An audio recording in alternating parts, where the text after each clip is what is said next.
Grow your practice, grow your wealth, grow your impact. Find out how to spend less time in the dental chair and more time on the things you love. Welcome back to the Dental Wealth Podcast. With me in the studio, as always, is the wonderful Eric Morin, and we actually have a special guest for this podcast as well. This is someone that we know personally. He is the president of one of the hottest dental marketing companies in the country right now. It's called MLIve software. So we got to welcome Neil Mahoney to the set. I feel like there should be like a background, like round of applause or something, right? Is that what's supposed to happen? By the way, cue it up. I did catch you just called me the wonderful Eric Moore. I'm going to stick with that. Like wonderful. I like that. Good introduction. I was just listening to the Nature Boys. I was like, the Nature Wonder Boy. Oh, yeah. That works. Neil, glad to have you here. Yeah. Thank you both. Appreciate it. Pleasure to be here. It's going to be a great one. We got marketing on the mind. This is Eric and I could talk about this stuff all day. So we're excited to dive in here.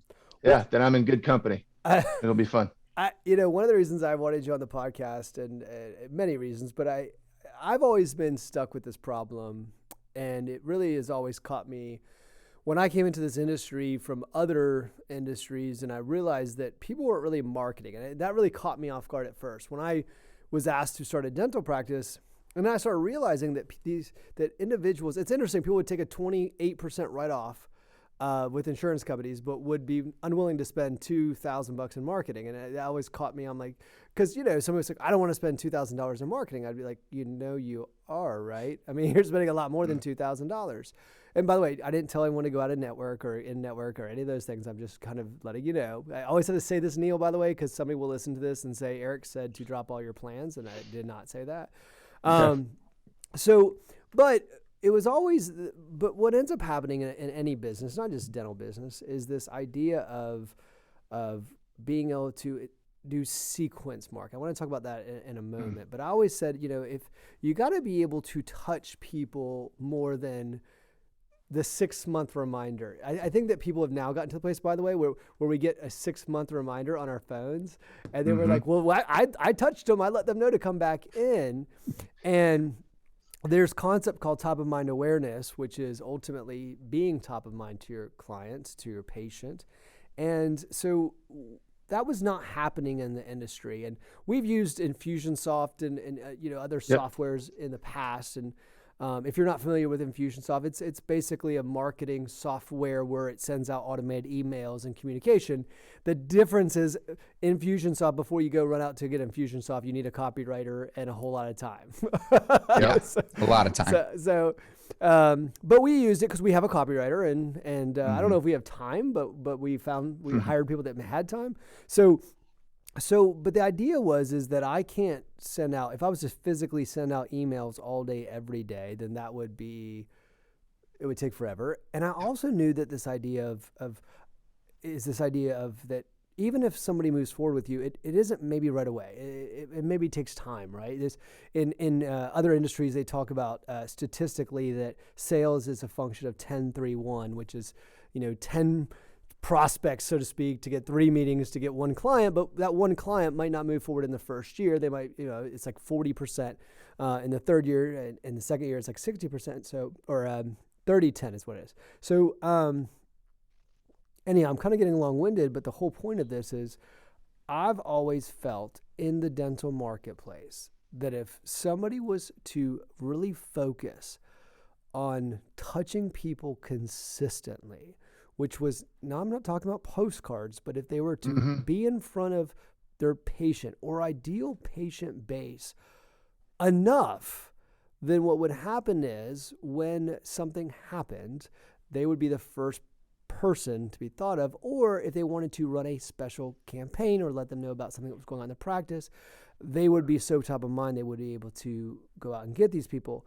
And I remember saying, before I even, by the way, heard of your platform, I was talking to 2 doctors and I said to them, if somebody in dental world would do this, it would change their business dramatically. And so, when you start, before I get into the platform, when you start seeing your needs in the marketplace and you start seeing the dental marketplace and you start feeling what the needs are, from your perspective, do you see the same thing? Is that kind of what you see as well? Is that? So you just touch on a couple big things. I know I just jumped right? by. I just did like a drive-by on like 3 big topics. He did the typical what I do. I throw a bunch at him and like, go for it. I was taking some notes, but I'm going to do my best to come back to all of them. That's what I do. The short answer is yes, right? So first and foremost, the idea that nobody's marketing, that was a shocker to me. So my background is, originally outside of healthcare. So as a digital marketer in leisure, travel, and hospitality. So that's your background is digital marketing. Digital marketing, customer acquisition. What is digital marketing? Yeah. Just because we have all different levels that listen to this. So what is digital marketing? What does that mean? Yeah, we have to clarify everything. What does marketing mean? Digital marketing, engagement. So digital marketing to me, in my world, is acquisition of a customer or a patient. Okay. Digitally. So there's a couple different areas of digital, right? There's your paid, your owned, your earned. You hear those three quite often. That means paid search, social media, your like website, Facebook, Google, Instagram, okay. Google, Yahoo. Then you've got your website and search engine optimization so that everybody's ranking well for Google searches and hopefully being clicked on. But then, you've also got direct response engagement. So outbound, frequently touching, emailing, nurturing your patients. Now, an eye opener to me coming into dental, and so real quick, started off in retail and travel, leisure, hospitality, super competitive from, the standpoint of acquiring customers digitally. Our platform naturally moved into healthcare in early 2000s just because of where health systems were going with access to patient data and needing to acquire patients. So over the last 10 years, I've been in healthcare in one way or another, but at the health system level.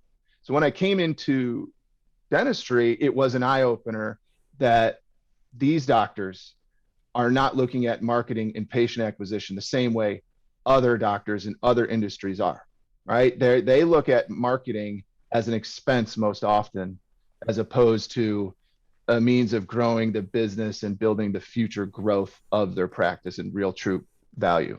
Well, I want to hit that pause right there because I've said on this podcast before that the vast majority, the reason why that is the vast majority of business advice in the dental marketplace was coming from CPAs who basically learned, they go to school for taxes and expenses. So if you ask a CPA, hey, what is this marketing? They're going to say it's an expense. But you're right. It has an ROI. It's an investment. It brings in people to your organization. Now, it's really important to hear that because it's different.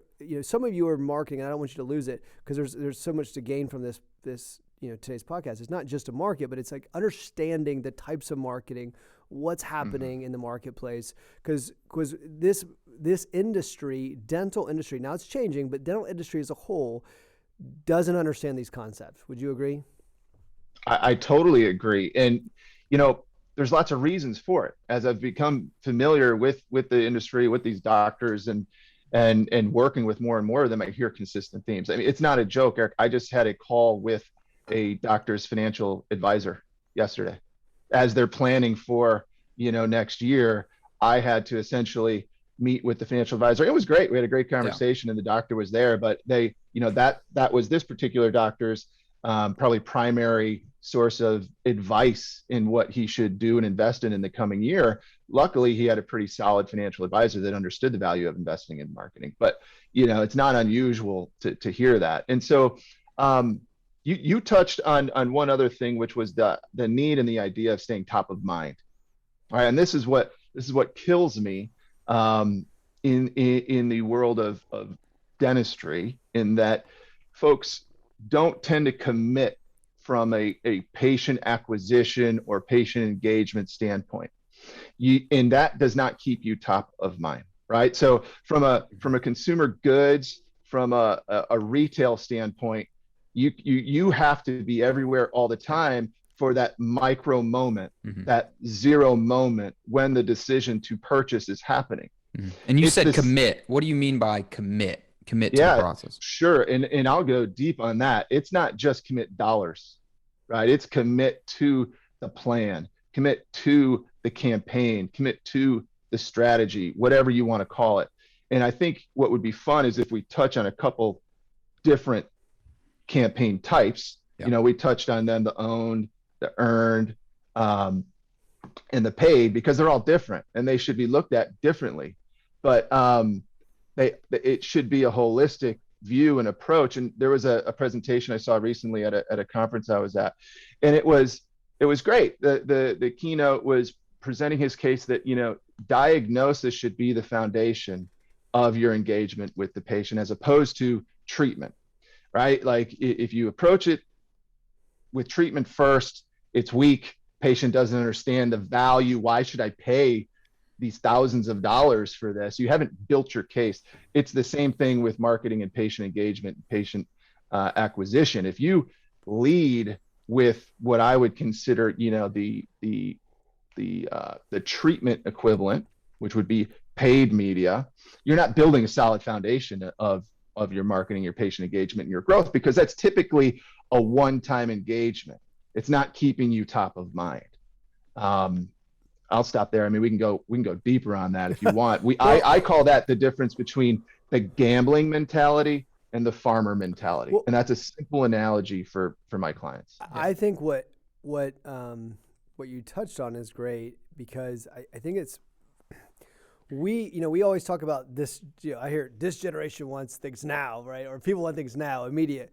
Well, I think that's what happens in marketing in a dental office, and so many people are talking about now. But I was thinking about that as you were talking. I was thinking about this podcast, and I was thinking about, the first podcast I think was 2018, right? And I sat in a room, and I won't watch it now because I feel like it's embarrassing, right? You go back 3 years ago. And so, it's like you have this conversation, and this is going back to nurturing for a moment. Mm-hmm. So what ends up happening is you do a podcast, and, you go back and check how many people listened. And at first you get 0, right? Yep. And so you do that for a few months and you get 0, and then maybe you get 1. And it's so interesting because if I wanted immediate, what I would have done is just said, oh, hell with it. This podcast doesn't, work. I can't get my message out. Nobody's listening, because immediately, right, people, I would say, well, I don't get a direct response right away from what I'm doing, so I might as well stop. Well, before you know it, it was 2 people, then 26 people, then 400 people, then 1,000 people, then 2,000. And it's interesting because it's when Matthew talks to somebody who's wanting to look into tower leadership and to the type of work we do, one of the first things he says is listen to the podcast. But it's that those people that have been listening for a long time that we're nurturing along to have a conversation, to get to know me. And it just made me think of that so that people can understand it. Sometimes some of our marketing is around nurturing and not immediate response. Is that kind of the thought process a little bit? Totally. And they're intertwined. You should be doing both. And I'm not here to push anybody in any particular direction, but if I'm asked, I always say, build from the bottom up, build the foundation. I mean, if you go pay to acquire eyeballs on Google, pick your treatment, dental implants, TMD, TMJ, whatever, you're paying for one interaction. Now, you touched on something earlier, that what % of the time are patients ready to go at that moment? Very, very few. That's very, very small %. So if you're only investing in marketing to get to that one interaction, you have to wait for that diamond in the rough that's like, and it's almost like an emergency type search or something like that. I just don't care. I just got to go to find somebody who's close, that's open, and I can just get in there and get it fixed. That is not going to meaningfully build your pipeline of patients that are high value treatment focused. And the easiest example of that, if you think about it, it would be like a TMJ or something along those lines, where people are hitting Google. They are finding their own information, right? They are doing their research. They're not ready to go on their first search. And so where you complement the paid advertising, which is you pay Google to get those eyeballs, You have to complement that with the nurture sequence that then stays in front of them over the next 3 weeks, 60 days, as they educate themselves, as they learn more, as they look for solutions. And then they say, you know what, I am ready to go. And you know what, Dr. Neal gave me all the information I wanted, and that's who I'm calling, and that's where I'm going. I want to, I want to do an analogy here that kind of takes outside of dental. So recently I had this large leadership retreat. Of course, right before an event, something always happens. That's what happens. I have to like bubble wrap myself or something before events. But so and Matthew will tell you, like I've literally like had to eat stitches and stuff before events. It's crazy. So anyhow, my eye was hurting. Like it was hurting real bad. And I was like, man, I got to find an eye doctor. So I of course, Google search, and believe it or not, it was actually hard to find out that there was someone like right across the street from me. It was showing me people like 17 miles away. Yep. And so I called the office, and when I called them up, they were really nice, by the way. And so I called them up. I got to their office, really clean, really nice. The doctor saw me right away, was extremely attentive, answered my questions, was helpful, gave me a solution. Great. Now, I guarantee you, consider me a patient, but I'm not. I'm not a patient of theirs. She helped me out. Do I have any plans on ever going back again?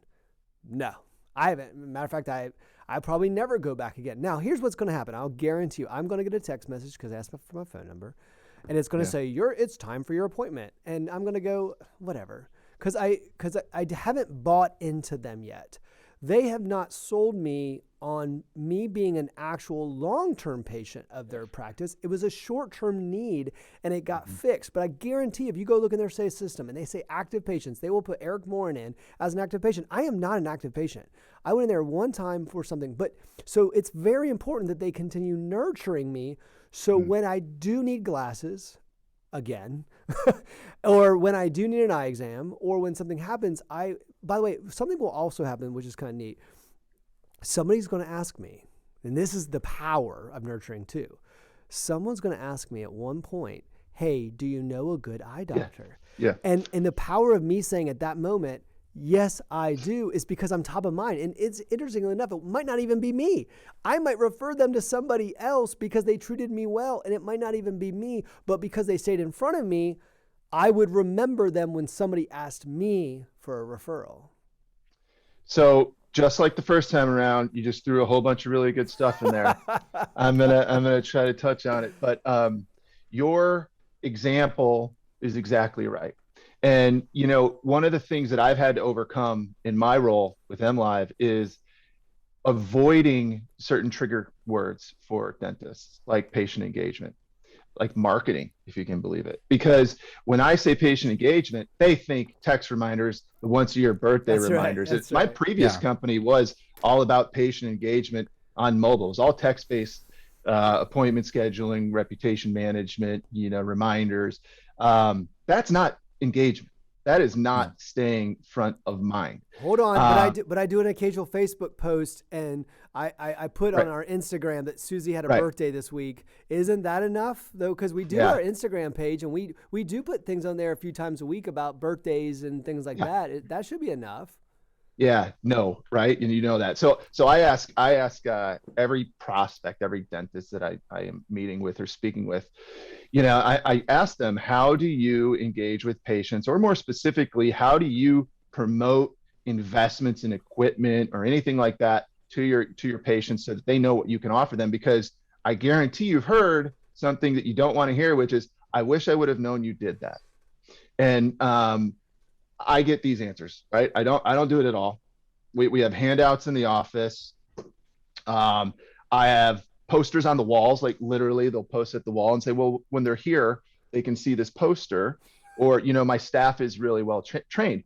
And I explained to them that, that combined with your appointment reminders is non-engagement. When a patient is in your practice and you're in their mouth, they are not receptive, stressful. They're probably short on time. They're not hearing you, even if you're doing a great job. So you have to stay top of mind. You have to educate them about what more you can do for them. And you have to earn them as an ongoing patient, right? And even if they don't take you up on what you're offering or promoting, the added benefit, to your point, is they might know somebody who would benefit from that. And then you can improve not just the volume of your referrals, but the quality of your referrals if you're focusing on high value treatments that you want more of. And one thing you're touching on in a couple different ways that I'm a huge believer in marketing in general is what we call the consumerization of healthcare, right? And so broadly, that means that from the practices standpoint, right? They have to focus on the individual patient as opposed to the patient population in general. They have to provide an amazing one-to-one patient experience in order to retain them as a patient and keep their loyalty. There's very little loyalty left out there right now in healthcare in general, because from the patient's point of view, the consumerization, right? The flip side of that is that they're very much in the driver's seat, right? They're doing their shopping. They're comparing prices in a lot of cases. They are constantly reading reviews, asking for referrals, looking at social media.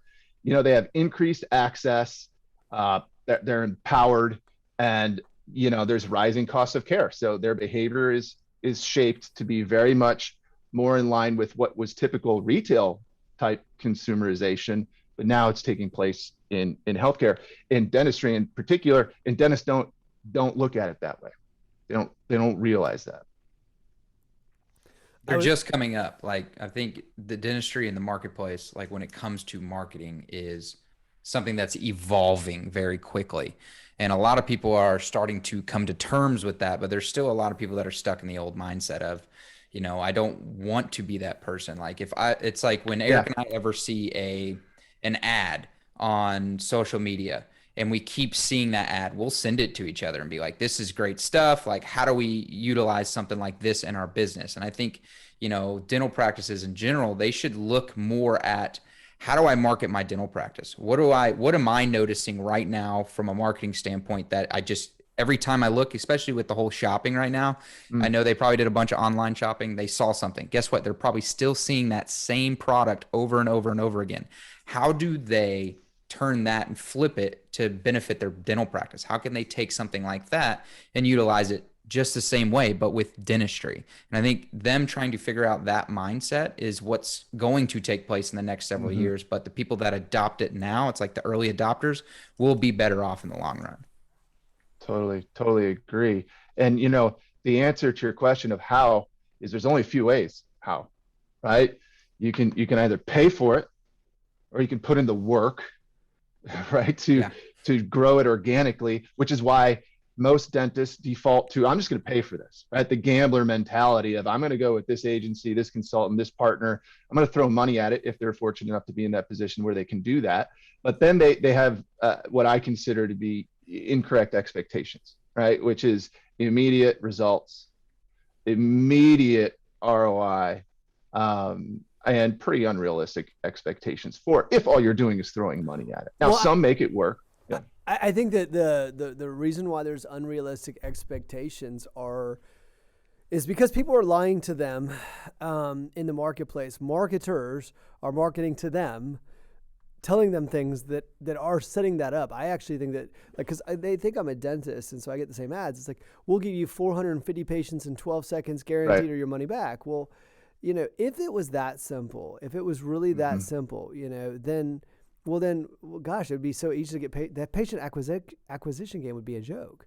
It's not that simple. And so it is, sometimes it's interesting. I'll say to somebody, hey, what is your patient acquisition strategy, or what is your acquisition strategy? Sometimes outside of dental. And I say, what is your acquisition strategy? What are you talking about? Well, how do you get people? I don't know. And so then we throw money at it. We want it immediately, and we don't get that immediately. So then we shut it down, and we say it didn't work, and we complain to all our friends how marketing doesn't work. And then we kind of solidify the idea that I'm not going to do that stuff because it just doesn't work. Now, here's an interesting fact. They'll go buy a $180,000 Cyric, shove it in the corner, throw clothes on top of it, but they won't put the same amount of campaign into marketing. And I would argue that if they would do that, it would change their business dramatically. So we start to go back into this idea of, what do we do? So let's just kind of make sure we're on the same path here. So we have two paths is what we're kind of talking about. If you're looking at growing your dental organization, no matter where you're at, doesn't matter whether you're 1 office, 12 offices, 40 offices, whatever. If you're trying to grow your dental organization, what we're saying is what you're saying is we need to have a nurturing side, which is constant communication about, we'll talk about that in a second. And then there needs to be a other side, which is more of the immediate response. Is that what you're saying? I mean, ultimately? 100%. And they need to be intertwined, right? And in the world of marketing, right, prior life, we would call that, you look at that ROI or that performance as blended cost per lead, blended cost per whatever it might be, blended ROI. And you know that your cost per lead, your ROI on that paid effort is never going to be as efficient as the ROI on your engagement with existing patients, right? You have a direct line of communication with your existing patients. Consumerization of healthcare. They expect to hear from you. They look at you as the expert in this area and their source of information. So they are expecting that you engage with them, and you need to stay front of mind, top of mind constantly, so that when that time is right, they don't go somewhere else. But why not? Why not? Okay, so, because by the way, I do hear this. This is crazy enough. This is what I've heard it before. If I'm doing a social media post 5 times a week, let's just say I do, and even let's just say I do a social media post 2 times a day on Facebook, on our page, and it's got, this is the patient of the week, and this is Susie's birthday, and all these other things. Why is that not enough to stay in front of somebody? Or is it? Sure. So that might keep your name, your practice name, top of mind, but that's not informing your followers or whoever might see that about what more you can do, right? Like, do you want more hygiene, or do you want more dental implants? Right? Do you want more of the high value treatments? Well, then you have to educate those patients about what more you can do for them. A great example was that I spoke with a prospect, a dentist. It was actually a 7 location private practice group. And their head of marketing said, I don't think you can do anything for me. You can't help me. And I said, that's interesting. Why not? I said, because I have amazing patient retention. My team is trained so well. These patients do not leave our practice without having a follow-up appointment scheduled. And I said, well, that's actually really great. Good job. Way to go. What's your average revenue per visit? And has it moved over the last 12 months? Because all you're doing is rebooking hygiene. You're not informing them about what you can do with that amazing CEREC machine that's, holding your sport coat over in the corner. You're not staying top of mind about what same-day dentistry is, or digital dentistry, or, again, TMB, sleep, any of these other things that dentists are trying to do more of. How would they ever know to come to you? So your post about a birthday doesn't do anything to educate them about what more you can do to them or how you can help them. It's more of a, it's the same idea, but it's not the right application. So ideally speaking, let's go back to my iVisit again. So ideally speaking, they would be reaching out to me in a way to let me know of what they can do for me or what they do. And maybe it's just eyeglasses, or, that they've got a new brand or whatever. And so they would talk to me about that, from my understanding. And then I would know about that. They would do features and benefits, right, of that. It's funny, nobody wants to be my kid. I was literally teaching my 8-year-old about how to sell features and benefits the other day. She was trying to sell me on some food. I was literally at the grocery store. She was trying to sell me. I was like, baby, that's just a feature. You gotta sell me the benefit. And because literally, I was like, because she was like, but Daddy, if you buy this, then I can throw it in the microwave and I can make it myself. And I was like, baby, that's a feature. What's the benefit? And she was like, well, you get to relax. I was like, that's what Daddy wants, right? Boom. So buy it all. so I was like, load up the cart. Well, I said that because, right, that same thing has to go. Well, because there's a reason I bring that up. Yeah. It's because the fact that, look, there's specific language too. Your Facebook post doesn't have it, so you're showing the features of treatments that you do that people might not even know you do, and the benefits to them. And so that has to be in some kind of a copy so that the person understands and gets it, which is not happening in Susie's birthday post about how they got a birthday cake brought in by X, Y, and Z. And so that becomes important. So what we're saying here on this podcast, and I hope you're hearing it loud and clear, is that You have to engage people when they walk out the door. You have to engage the people that know, like, and trust you. You have to stay in front of them. You have to talk about the things you do. You have to consistently remind them. And it might not be for them. It might be for somebody else. You got to talk about the features and benefits of that, why that's so important. And they might not, believe it or not, buy it until 3 years later. But dang it, 3 years goes by really quick.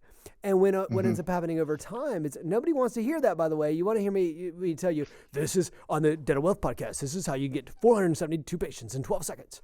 Yeah. I want to tell you how you grow significantly. And how you grow significantly is you're willing to put in the time, effort, and money to do so, right? I mean, that's what great enterprises are. It's like I still look at the if anyone's seen it, the picture of Jeff Bezos, right, where he's like got the spray painted Amazon in the corner of the office, right? And he's just him. And he still had hair, what was left of it. And so it was just him, right? It looked like a kind of nasty office. And so, but it was the consistency of the effort that got him where he needs to be. And he created something we're not talking about on this podcast that got him there. But that consistent effort over a period of time matters. So the patient communication and staying in front of them in a way. But okay, so now I get that. I want to stay in front of them. But so do I just have someone in my office send out emails once a week, or what do I do then? So the how, right, is really not the what. We're moving past the what, and we're talking about the how, which is really where, the magic happens. First, you have to consider that the platform, and I should have mentioned that when you mentioned social, right? Different channels of communication are better suited for certain messages and or content. If we're talking about appointment reminders or review requests or birthday messages, text is your best. That's a 98% read rate. You want to send it and it's going to be seen. If you're talking about fun, hey, just take a look at Sally's birthday or something cool we're doing in our community, social media is the way to go. Facebook, Instagram, you post it. If you're talking about multi-series, outcome and benefit type messaging for whatever treatment you want to focus on, email is king. And so you have to consider that. You wouldn't put out the same message that you would send via email in a 4-part series that's offering information and benefits for dental implants that you would send through email. You wouldn't put that out through social media. However, you might, at the same time you're running that 4-part sequence email campaign to your patients, have a complimentary social media post where it's a very simple before and after or testimonial for dental implants or something promoting the outcome, the benefits of what you've done for somebody with dental implants. That's that. And you might not send anything via text because that would get pretty annoying if you as a patient are getting 4 messages, saying, hey, come take a look at all the great things we can do for dental implants. So the content, though, is equally important as the platform. Yeah. And I know one way you can completely fail with patient engagement: not have very specific value add, informational and helpful content. If you're coming off as spammy, if you're coming off as selling, patients are going to not even read that, and they're going to unsubscribe, and in all likelihood they'll be like, oh, he's just trying to sell me stuff, I'm out of here. But if you come at it from a way where we're trying to help you, we're trying to make sure that all our patients that we love know all the great things we can do for them and how we can help them or their family, right, their loved ones, then you set the table, you set the tone. They know you're trying to help them, whether it's them or someone else, and it doesn't come off as salesy. And so that's a big reason, in part, why dentists don't do multi-sequence communication, because you mentioned it, right? You guys have a content team. You can do that. You can use Infusionsoft to do that. Whereas we try to say, here's the tool, but here's also the content based on what you want to focus on. I love something you were talking about too is, so I love that, the idea of staying in front of them, being relevant, giving them information, providing value, right? Mm-hmm. Not just trying to sell someone something, providing value. Mm-hmm. Ultimately providing value to somebody, which is so important to be able to do. And then I think that one of the things that also can be done through email, which is much more difficult, especially in a Facebook post about Becky, is instruction. Now what? Yeah. It's interesting on this podcast right now. If I said, hey, I'm giving away $10,000 right now, Sign and I me don't up. say anything else, I mean, you're like, so he didn't tell me Right. what to do. I don't know what to do now. I mean, Right. he said he's giving away $10,000. He didn't tell me when. He didn't tell me how to get it. He didn't tell me to email. Do I call? And so there's this mass confusion, because I said, if I just said the first person who reaches out to me right now gets $10,000, Mm-hmm. what would you do? Now, if I said to you specifically, I'm not giving away $10,000, right? By the way, but no, I'm just so call it. He said it. No, I'm just kidding. Disclaimer.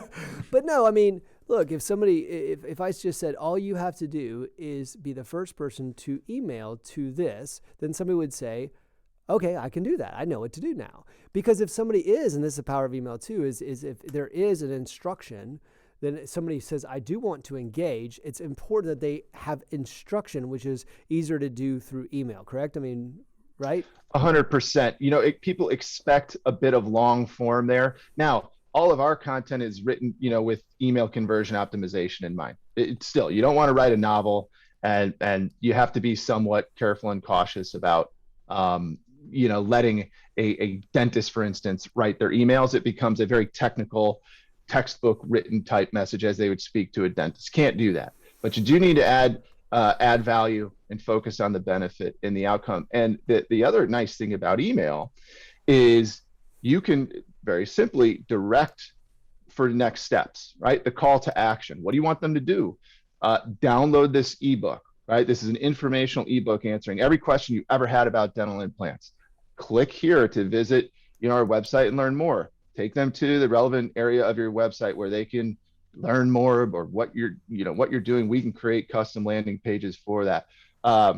Schedule your appointment. Click right here. Something that we've added, and as a result of just demand from our clients, is click here for your no obligation free call with a virtual treatment coordinator. Because a lot of times folks will be interested and have questions and say, well, I don't really know if I'm a candidate for this or that or whatever it might be, or I want to know what the price is. And typically those calls would be sent to the practice. And, when I joined MLIve, I interviewed as many customers as I could. What do you like? What do you not like? What do you want more of? What's great? What stinks? And they all hands down said, what can you do to help me with staffing? Front desk staff, phone staff, treatment coordinators. And I said, well, that's really interesting. We're a software company. That's a service, but it was so consistent that we developed that role, the virtual treatment coordinator role. So now all engagement from our outbound efforts to existing patients are directed to our internal virtual treatment coordinator team. So they answer the questions, they nurture them over the phone. That's another part of consumerization of healthcare, is people want to pick up the phone. They want to talk. COVID, I mean, you saw telehealth move quite a bit, temporarily, I think, in dentistry, but nonetheless, folks have been trained now to be used to just picking up the phone or having a screen share or something like that. And so rather than sending this to the practice where it just piles more work on them, we're taking those calls, those emails, those chats, answering those questions, qualifying, and then sending them through as appointment requests. So, because I want to get into what MLive does, and what, specifically your platform, that is one of the things I see common in the marketplace is somebody spends $8,000 a month on implant marketing, sending them to Susie up front, who's getting paid $11.50 an hour. Yeah. And then Susie is not able to convert it. Dr. Smith says the money didn't work. The marketing company says it's because of Susie picking up the phone who doesn't know how to convert. And so then they're trying to get these, patient acquisition, but there's a problem in the funnel because it's basically who's picking up the phone. So you said something about, so we can come back, because I want to talk about this coordinator you just talked about, because I think that's a kind of a unique approach. So what is MLive? What is that? What is your platform? What does it do? How does it? Why is it a disruptor in the marketplace? What's so different about it? Yeah. So MLive helps our customers, dental practices, attract new high value patients and generate new high value treatments. And that, of course, is from engaging with existing patients. So we're not, a challenge that dentists have is, I want more, I want new, I want new, I want new. We think that they're overlooking their biggest asset, which is, of course, their existing patient base. You need to layer on top of that the new patient acquisition, of course, but with meaningful, deliberate, multi-sequence communication, focus on high-value treatments to your existing patients, you can increase the average revenue per visit, and you can increase the volume and value of referrals, which often referrals are one of the biggest sources of new clients for practices. Now, once that's done, you certainly layer on new, because as we talked about earlier, if you're just throwing money for new, you get that one view, you lose it. You've got to be able to enter that prospect into a nurture funnel so that you're front of mind when they are ready. And so we take it a step further. There are plenty of email automation platforms out there, plenty of patient engagement platforms out there. And we have taken the done for you, set it and forget it approach, which includes custom content created around high value treatments, and adding on the virtual treatment coordinator. Because you're right, before, and even when I joined MLIve, I said, this is amazing. We just, we're sending all this volume of both web appointment requests and calls to the practice, but still hearing from the doctor that there's no value. It's broken, right? We had to diagram out the workflow, and guess what? The break point every time was when we relied on the staff and the practice. So that was another kick in the butt for me to say, okay, we're a software company and that's service, but it benefits me as a company to develop that resource, because now I know exactly by name and for what treatment, who we are sending over to that practice as a qualified appointment request, as opposed to a lead. We say internally, leads suck. They don't convert, and you'll never win in the finger pointing game with a office manager or a front office staff or anything, nor should you. That's not an argument you should be having. So the name, why is Russ's name Shelton? Why is it Rusty? Rusty. Why am I'm going to brain fart? He's going to kick my butt. No, I'm just kidding. So Rusty taught me, and Rusty, he had the conversation, which is, I think, really important. It's always stuck out in my mind. What he said was, and I always loved it, which is there's like this theater, and so you have people, there are three audiences. You have the people that are outside of your arena, right? You have people outside of your arena that have never heard of you, don't know who you are, Mm-hmm. have never ever heard of you. Then inside of your arena, you have people who know, like, and trust you. And you have people who have come to your office but have not engaged in restorative treatment or whatever treatment. When I go back to the eye doctor, I'm the person who's come into the arena, but I haven't actually engaged anything but a simple exam. So I'm in the arena. Now I'm in. So we have to attract, and we have to work on all three of those audiences. People who don't know us. Obviously, the best one would be the people who know, like, and trust us. That would be the best people to go back to. But then the second would probably be the people who have come in. I can say it's a great place, but and start educating me more on what we do. Yep. And then third would be the people who have never heard of me ever, because that's going to be the hardest person to now convert. But everyone goes after the person who's never heard of that person. But what we're saying here is people inside of your arena are probably the most likely candidate to move forward with something. So if we can make sure we're talking to the people that are already in our stadium and already bought a seat, then they're more likely to be receptive. But we also need to go outside, because we need to continually bring people into our stadium. But we also need to make sure we're attracting and talking to the people inside of our stadium, and oftentimes that's not done. So if we can communicate with those people, and then when they're ready to take action, if for instance you were saying you have a virtual treatment coordinator, that person picks up the phone and then makes sure this person's good to go and then sends it open, that person is more likely to convert to treatment, right? 100%. Yeah. And that's a great analogy, right? And of course, Rusty's the master, so that's a perfect analogy of what we're talking about. I hope Rusty doesn't watch this, because he's gonna be like, oh man, I can't believe you did me like that. Yeah, it's Rusty Shelton. Rusty Shelton. I said Russ. Yeah. That's pretty close. I call him Russ. Yeah. See, we go way back. It's Russ to me. Like, we go way back. Gotcha. But no, you hit it right on the head. And I am always, again, I am not pushing one direction or the other with clients, but I always try to drive home this point of there is a an order of operations in which you need to be committed to marketing. And if you're saying, no, I'm not committing to doing this piece here, which is considered hard, which is the ongoing engagement, top of mind in a way that adds value and is beneficial and not salesy, I just want to throw money at it. I can tell you, you will have some success, right? It's possible.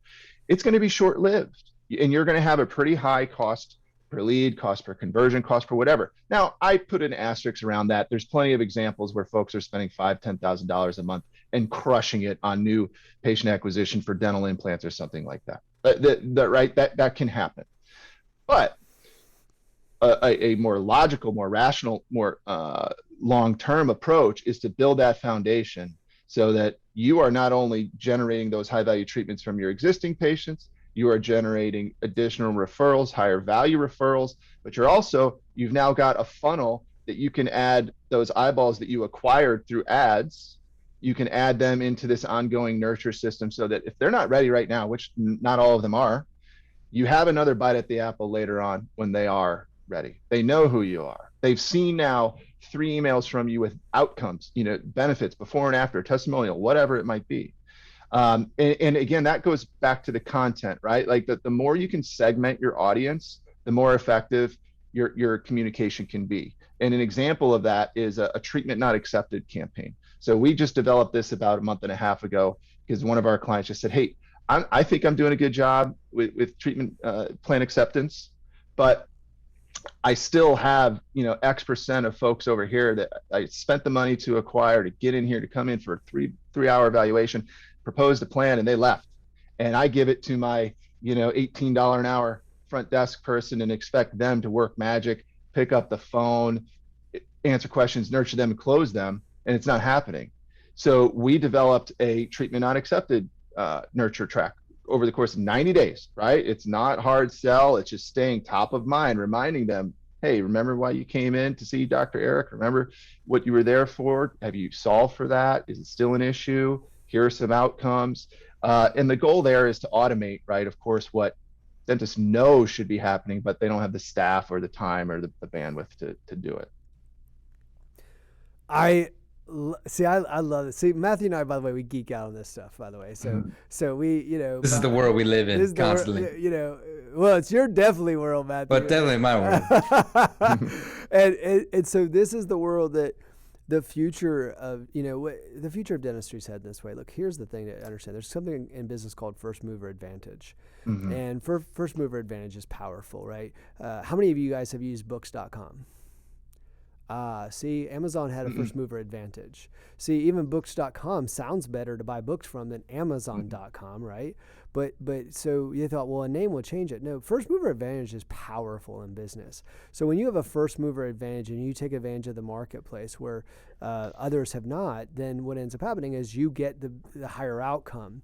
When we go back and we start actually looking at, doing something like this, I remember the number one rule of business, just in case you guys want to know, it's if there isn't competition, there will be. Which means that if you're not doing this, someone's going to do it. Someone's going to get really good. Now, if I open up across the street from you, shoot, I'm flooding the marketplace. I'm talking to the current people, the past people who don't know me, people. I mean, I'm everywhere. I'll probably be at the grocery store. I'm like, no, I'm just a stand-up pop-up. No, I'm just kidding. But I'm everywhere. Because I want you to see me everywhere because I'm building my authority. We had Adam Whitty on recently who talked about authority. I'm building my authority in the marketplace. I'm communicating with the marketplace. I'm talking to the people inside of my stadium, the people who have moved forward, know, like, and trust me, people who came in, but they're not ready to move forward yet, but I want to keep nurturing them. And then I'm talking to people who are outside. And so I want you guys to hear on this podcast how important this is. And what I will tell you, when I say this isn't happening in the marketplace, it is not happening in the marketplace. Your Facebook, your birthday, and by the way, because people keep telling me this, we put Becky's birthday ad, listen, that's not enough. If you want to dominate a marketplace, and I'm not talking about fluffy stuff like, I want to grow it, dominate, kick ass in the marketplace. If you want to dominate a marketplace, you have to say, what do I have to do? When you were working in travel leisure, you guys were like, well, let's dominate the marketplace, right? You want to dominate the marketplace. So if you're dominating the marketplace, that means you have to be willing to do what others are not willing to do. That is how you dominate a marketplace, is be willing to do what others aren't willing to do. Most of your competition is not willing to nurture clients, not in the way of patients, excuse me, the way they need to. I get like pumped up here now, Neil. Okay, I'm getting like, so they're not willing to do it, and because they're not willing to do it, they're not going to get the results. So whatever you do, you've got to go back and say, how do I nurture these 3 audiences, and how do I make that work? So so you guys have created a platform to do that. You have to make sure, I want everyone listening today to say, I got a check mark in each one of these boxes. Am I doing that with my stadium? Am I looking on the outside and then going on the inside and saying, am I hitting all 3 of those boxes? And if I'm not, then what do I have to do? And even if you go deploy the money, you got to make sure that somebody can pick up the phone to handle this. So if someone's listening right now and they say, okay, I want to learn more about this MLIve, and it sounds like this is, I don't have time to deal with all this, so I'd love to talk to somebody who might be able to help me and look at this, and they want to communicate with MLive to find out more about what you guys do and how you would fit into their practice, how would they reach out to you, or what action would they need to take? See, by the way, that's instruction. You have to instruct people what to do. So what would they need to do if they say, hey, look, this thing sounds amazing, they can hit all 3 audiences, they have a patient coordinator who can ultimately move them over to me, what would they need to do? Yeah, thank you. Go to MLivesoftware.com, click on schedule a strategy session. That comes directly to me. We will be put in touch on the calendar. I'll take 30 minutes to learn about their practice, their goals, and I will present them with what I think is an appropriate strategy, including all 3 areas that we've been talking about, right? Because I do think that they're all intertwined. Again, I'm not married to one or the other. I think it's a blended effort that requires commitment. Otherwise, they can email me directly at nmahoney, MAHONEY, at mlivesoftware.com. And I'm happy to help. Well, when you get a few thousand emails, you're going to be like, sweet. Well, hey. well, here's the thing. I will say this. One of the reasons why Matthew and I, we laugh about this world is because we're willing to have those conversations. We reach out to companies. We look at the different strategies. We look at what ends up happening. We're willing to educate ourselves on the marketplace. What I would tell anyone that's listening today is like, be at least willing to educate yourself on what's out in the marketplace. If you're not going to move forward on something, that's a decision you make as a business owner. But don't do it without education. Know what's out there, know what your opportunities are, and know what strategies are there, and then make the right business decision for you.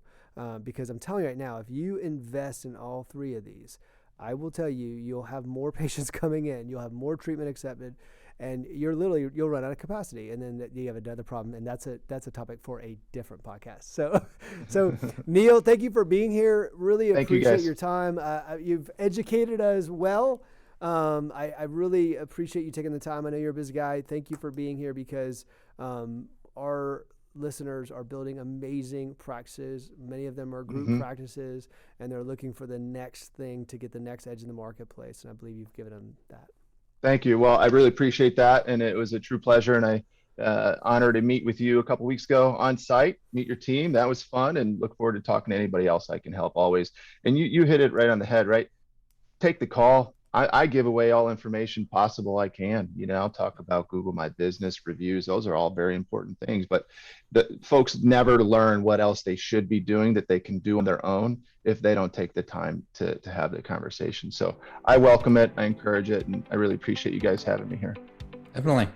Thank you so much, Neil. Always like and subscribe to our YouTube channel, and like and subscribe online. We're going to be posting social media stuff. Christmas holidays are coming up, so be on the lookout for some new content coming your way, and then we'll see you next time.